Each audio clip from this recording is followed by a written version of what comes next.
Okay, so here is a dichotomy. You have the business owner, the business leader, who boasts on one hand about their open door policy and how available they are to their people. While on the other hand, they bemoan the fact that they have constant fires that they are called upon to put out that seem to hinder them, that sabotage them from the work that they really need to do to move the company forward. So we've got boasting on one hand about open door policies and bemoaning on the other hand of the reality of what that open door policy is doing. And here's the truth. If that's you, you're not alone. I hear this all the time from people in the top chair, from owners, from leaders in growing organizations, or organizations that are trying to grow but are frustrated because they're not. Well, here's the reality. Here's what I'm talking about today. I'm talking about the closed door revolution, how embracing boundaries can supercharge your growth. And before you get offended, before you think that I'm telling you to wall yourself off from people, well, buckle in, sit down, buckle in, tighten up. Here we go. Let's jump into the topic and actually grow and learn and apply something that's going to help us grow our businesses. Welcome to the HaltingWinter Podcast. I'm your host, Seth Winterhalter. If you're listening, would you take a moment to share this, to help others listen via whatever it's Apple, Spotify, whatever podcast tool you're listening to this. Share a link to the episode on your social media platform of choice. Let us know how we're doing. Comment, rate. If you're watching this on our YouTube page, again, to do that, just search Seth Winterhalter. It's my personal page. Follow, share, comment. You can follow me again and HaltingWinter. Just search Seth Winterhalter or HaltingWinter on all social media platforms. We're there. Interact with us. Let's engage. Don't just follow. I'm not looking for fans. I'm looking for participation. I'm looking for people who want to change the world through their businesses. So let's dive into our topic, the dichotomy of boasting and bemoaning. Should we have an open door policy? Should we go back to closed door policy? What should we do? Well, let's rethink that open door policy. Again, I'm not telling you to shut yourself off from the world. I'm telling you to rethink and actually evaluate, assess, and say, is it working? A lot of times, these policies, they make us feel good, but they sabotage the work that we're trying to do. Culture, values, a mission statement, our value statement.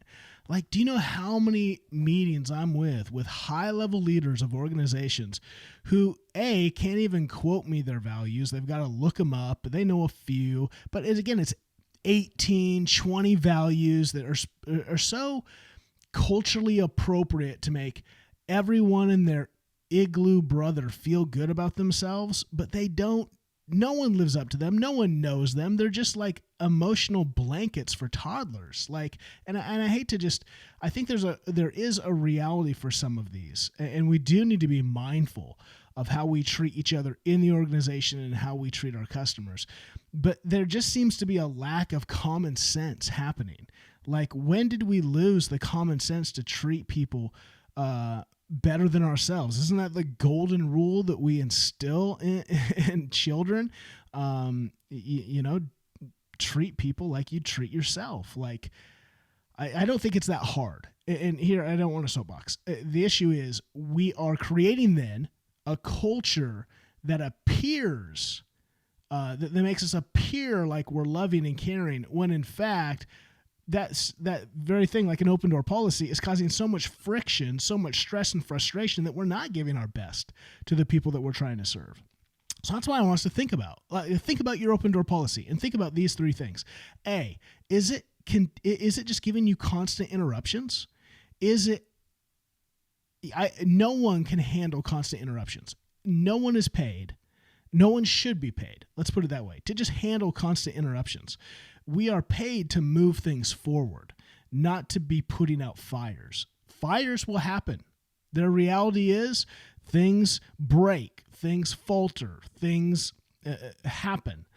But we're not in the firefighting business. We're in the growth business. We're in the impact business. We're in the gardening business. We're trying to plant and bring to harvest, not fight fires. And so let's be careful that we're not, look at what I'm doing. I'm available and I'm handling all this constant interruptions. Well, maybe that's why your business isn't growing, because you're doing too much firefighting and not enough gardening, planting, tilling, weeding, etc. Now, some of that firefighting might be weeding, but is it weeding? Are you pulling up any weeds, or are you just massaging them, giving them back rubs? Okay. Here's the big thing. Let's dive into that one a little deeper. Maybe you say, yeah, I have a lot of interruptions. Here's the thing. Those interruptions oftentimes are problems. There are problems that, number one, aren't actually problems. We're going to dive into this in the next episode, dig down deeper into this. The reality that many of the things that you are dealing with, these fires that you're putting out, aren't actually problems. And I'm going to walk you through in the next episode 3 steps to help people identify real problems. But today we're gonna say, number one, they're not real problems. Number two, they're not your problems. You're not even the best person to be solving what if it is a real problem. There are other people, a part of the team, that they should be going to, starting with themselves. And again, we'll talk more about this. This is where I want to drill in. The most important is this. You're not making headway because of these constant interruptions. You're not making headway on the essential work that you are tasked to do as the leader to move the company forward. The leader's job is not to be putting out all the fires, especially the emotional fires that aren't actually problems. You are called and tasked to move things forward, not to keep things comfortable where they're at. Okay, let's dig. I want to talk, again, I'm going to talk about those problems in the next episode. So tune in to the next time to hear about how do we solve a 3-step problem to solve problems I think every company should be instituting. But I want us to consider, how do we think differently about our open door policy, and how do we actually give ourselves the space, the time, the bandwidth to do what only we can do. Number one is the leader in that top chair. Number two, the things that are actually going to grow the business, the things that are actually going to move the company forward. So I've talked about this before, but I'm going to hit it again because I think people need to hear it. I want you to consider using time blocks. Time blocks. You're probably familiar with time blocks, blocking out your schedule. But are you implementing it? Are you using it? And here's why. Let me explain exactly why I think time blocks are essential for business owners and business leaders, especially the CEO, the president, the person in the top chair. Most likely your personality is wired to use time blocks. Let me break this down. Number one, most leaders have the personality. Again, not everyone. So some of you, right, are going to be a little more CFO, very like hour by hour, very Excel chart. I want to know exactly what's going on, 15-minute increments. Some of you are wired that way, and you're in the top spot.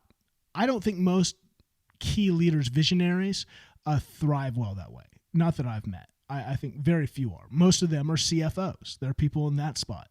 If you're super artsy and go, I can't handle any structure whatsoever, that's like the chief marketing officer, super artistic, super like procrastinator to the nth degree.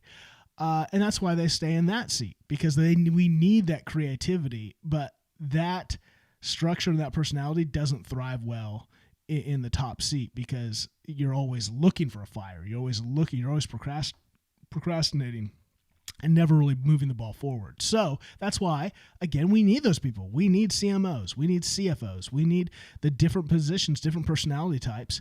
And it doesn't mean that if you have a different personality, you can't be at the top. It just means that you might struggle. You might struggle with some particularities that may not be the best. That's why, again, we got to be careful in this. Well, the CEO is the most important, position, and this identity thing. Like, I've got to get to the top position because then I've arrived. I think you need to be more satisfied with who you are as a person and stop chasing titles for recognition and worth and value. That's a whole other podcast. Find the position that actually is built for your personality and your skill set and your passions, and rock that out. Be the best at that. You'll find more enjoyability in life, and whoever company you work for will thrive more because you're in a good seat and they've got the best person in that seat. Okay, that's another podcast. Let's stay on track. If you're I think stereotypically, most leaders at the top, owners, presidents, CEOs, we kind of are this oddball where we need structure, but we also abhor too much. We need structure. We're like musicians. This is where, growing up, I was a musician, and I love jazz because jazz seemed to be one of those music forms where it broke all the rules. It was like, and I kind of participated in music theory classes with that mindset. I was like, I want to know the rules, but I always got in trouble for breaking the rules in my compositions. Whenever I'd write music for classes, they'd be like, you can't do this. You can't do these perfect fours. You can't. And I'm like, why? Like, I get that there are rules that say, you should avoid this, but somebody made those rules, and it wasn't God. God didn't come down in his cloud and give us music theory rules and say, there shall be no perfect fourths together. You can do whatever you want. The key is, do people listen to it? Is it enjoyable? And that's where jazz breaks so many of kind of the fundamental rules, and it makes music interesting. Now, you can break rules just to break rules, and the music sucks. It just sounds horrible. I think we went through a period of this in the 20th century where the music was so we're so avant-garde that we're going to not care about good quality and just show you how awesome we are, how inventive we are. And it was like, the music sucks. Like, this isn't music. This is, I'm going to go beat some trash cans together and make similar sounds. Like, no one's coming to this music, right? What audience is showing up? But there is a reality of breaking I want to know the rules so I can break them. And I think a lot of leaders in the top chair are like that. That's why the CFO doesn't want that. The CFO wants to follow all the rules. And the artist doesn't even care about the rules because they're off, painting unicorns. And so, but us, some of us, the stereotypical owner leader, we want to know the rules because we don't want chaos, but we also don't want to be so structured hour by hour that we feel claustrophobic. We don't have breathing room. We want some breathing room. This is why, again, the time blocks, I think, hopefully that was an okay explanation. The time blocks works best for us because we don't want hour by hour, minute by minute. This is what you're doing. This is what you're doing. We need more freedom than that. But if your schedule is just open to whatever, and you got a few sticky notes that kind of tell you, you're not going to be guided. You're not going to be intentional enough. And this is why oftentimes we go fight fires, because we're looking for something to do, and we haven't thought out clearly. We haven't strategically thought out what are we doing to grow the company forward. We're hoping it just comes to us in these aha, eureka moments. And no, you need to sit down and actually strategize and come up with clarity and a captivating, compelling mission that guides the company forward and gives you actually reverse engineered steps to take to implement that growth, to get to that destination. But there needs to be enough give and take that you're able to adjust, not so micromanage that you're going to force yourself to get there, even if it turns out there's some wrong decisions in that. So, in light of this, if we don't have some structure, we never get momentum on what's important. Instead, we're reactive instead of proactive. Let's move from reactive, which is why we do a lot of firefighting. Well, it's reactive. It's giving me something to do. I feel important. I feel like I'm accomplishing something, but you're not moving the company forward and it's not growing. So here are the 4 blocks. I want you to think about 4 blocks. Here's actual implementation. 4 blocks in a day. Number 1 block is early morning. You decide when you want to wake up. But remember, that morning time is yours. If you're like, you know what, I want to get out of bed in 5 minutes, shower and leave and get to work, and I'm just going to start my day. Hey, that's your call. Don't feel like you got to take ice baths and meditate for an hour. I think you should play around with it and figure out what actually works for you. Listen to other leaders. Test and see. You might realize, man, I really like ice baths. I don't like lukewarm showers. I don't like hot showers. I'm very particular, right?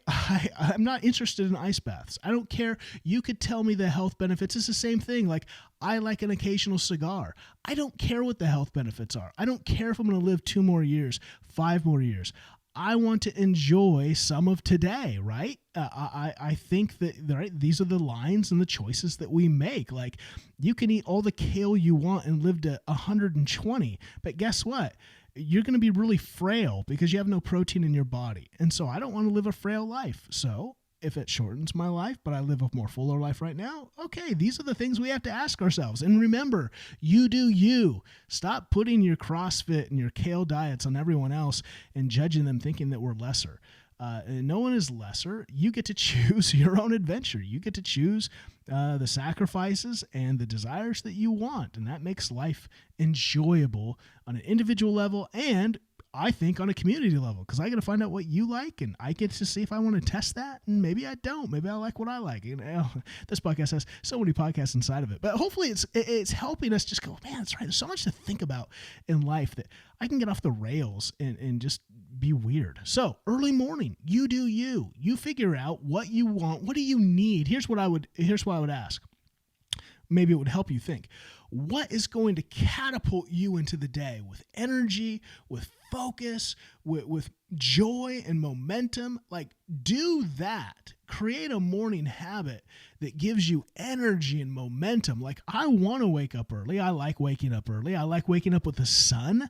I like waking up and having, an hour to just kind of engage. That's why I like, social media. I'm doing some posts. I'm engaging. I'm looking at stuff. I'm just kind of getting into the vibe of, right, business and culture and life. And so I'm doing some light learning. Kind of my morning is, I'm not going to sit down and jump into a book. Maybe I will. It just depends on the morning. But usually it's not. I'm kind of touch pointing things. And I'm starting to engage, starting to kind of wake up. I want some me time to think and just kind of get a frame of mind for the day.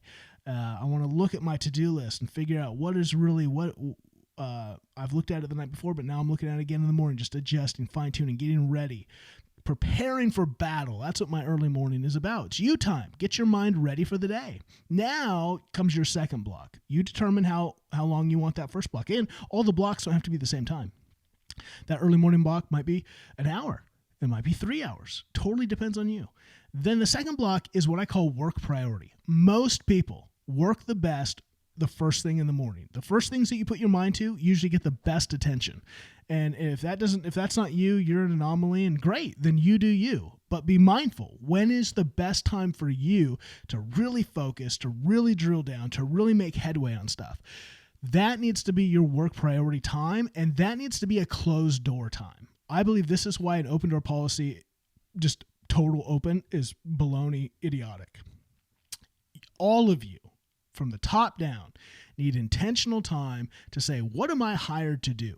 Why am I here in this business? What do I do that only I am tasked to do, that I have ownership of, that I need to make headway on for us to reach together our collective destination, that mission that we've set out for the year ahead and the economic drivers, objectives that we've set to meet? What am I doing to get us there? And I need to do some intentional, focused work. And that doesn't mean that when you hit a roadblock, you have to go out and visit Johnny in his open office hours and bug him. No, you'll talk about it tomorrow. You need to write down what you need to do, and you can send an email then, right? You can do some work, but you're not going to go bother people. You're going to stay in your space, staying focused, drilling down, and doing work that's moving the company forward. That's work priority, right? That's the second block of the day. Early morning, second block of the day, work priority. And that's when you're doing things that you're hired specifically to do to move the company forward. Now you have block 3, and I call this work react, right? I want to be able to react to emails. I want to be able to respond to others and what they need. I want to be able to open up the door and take some meetings and be able to engage, especially if you're the leader. This is when you're going to get to know the lay of the land. You don't need to know the lay of the land 8 hours a day, 10 hours a day, whatever hours a day. You need to do you and have specific time to do you. And then you need to open up the doors and go, hey, what's going on? How can I be a help? What can I know? How can I lead the company forward in the present? The work priority is about the future. I'm working, I'm moving, pushing the ball towards the future. Now work react is what's going on in the present I need to be aware of so I don't move too far into the future and then don't take anyone with me. That's why closed door policies by themselves don't work, because the leader never knows really what's going on in the real world. But an open door policy means you only live in the real world. You'll never have the energy to move the ball forward. So you've got to live in the real world. You have to know your people, but you also have to shut yourself off from those people so that you're not fighting fires. You're gardening, you're planting, you're watering, you're weeding, you're moving the ball forward to an actual harvest.